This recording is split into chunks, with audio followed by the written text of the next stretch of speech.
আজকে হঠাৎ আমার মন চাইলো 101টা পুশ আপ চ্যালেঞ্জ করব। আসলে এটা ফিটনেসের জন্য কিন্তু নয়, এটা নিজের মাইন্ডকে ট্রেনিং দেওয়ার জন্য।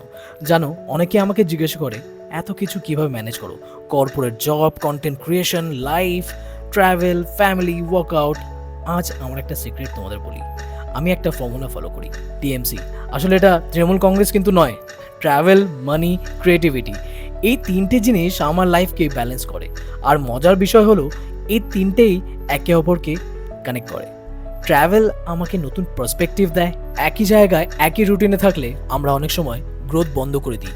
নতুন জায়গায় নতুন মানুষ, নতুন এক্সপিরিয়েন্স আমাকে বারবার মনে করিয়ে দেয় পৃথিবীটা আমার কমফর্ট জোনের চেয়েও অনেক বড়। মানি সব সময় সব কিছু নয়, কিন্তু ফিনান্সিয়াল ফ্রিডম অনেক কিছু। কারণ টাকা থাকলে তুমি নিজের ডিসিশন নিতে পারো, নিজের পরিবারকে সাপোর্ট করতে পারো, নিজের ড্রিমসে ইনভেস্ট করতে পারো। আর সবচেয়ে বড় কথা, এমার্জেন্সির সময় অসহায় লাগে না।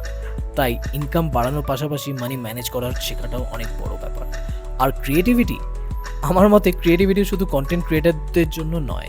তুমি ইঞ্জিনিয়ার হও, ডক্টর হও, টিচার হও, বাকি কর্পোরেট এমপ্লয়ি হও, ক্রিয়েটিভিটি তোমাকে আলাদা করে দেবে সবার মধ্যে থেকে।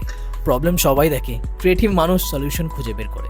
এআই এর যুগে ইনফরমেশন সবার কাছে আছে, কিন্তু ক্রিয়েটিভ থিঙ্কিং সবার কাছে নেই। তাই আমি প্রতিদিন নিজেকে একটা কোয়েশ্চেন করি, আজ আমি কি নতুন কিছু শিখলাম, কি নতুন দেখলাম, কি নতুন তৈরি করলাম।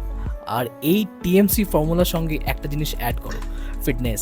কারণ এনার্জি না থাকলে ট্রাভেল হবে না, ফোকাস না থাকলে মানি গ্রো করতে পারবে না, হেলদি মাইন্ড না থাকলে ক্রিয়েটিভিটিও আসবে না। এই 101 পুশ আপ চ্যালেঞ্জ আমাকে একটা কথাই মনে করিয়ে দেয়, অলওয়েজ সাকসেস একদিনে আসে না। একটা পুশ আপ, তারপর আরেকটা, তারপর আরও একটা। ঠিক তেমনই একটা স্কিল, একটা ভালো হ্যাবিট, একটা স্মার্ট ডিসিশন ধীরে ধীরে লাইফ চেঞ্জ করে দেয়। তাই আজ কমেন্ট করে বলো তোমার লাইফে টিএমসি কি, ট্রাভেল, মানি, ক্রিয়েটিভিটি নাকি অন্য কিছু। আর যদি পুশ আপ চ্যালেঞ্জ করতে যাও তাহলে আমাকে ট্যাগ করতে ভুলো না কিন্তু।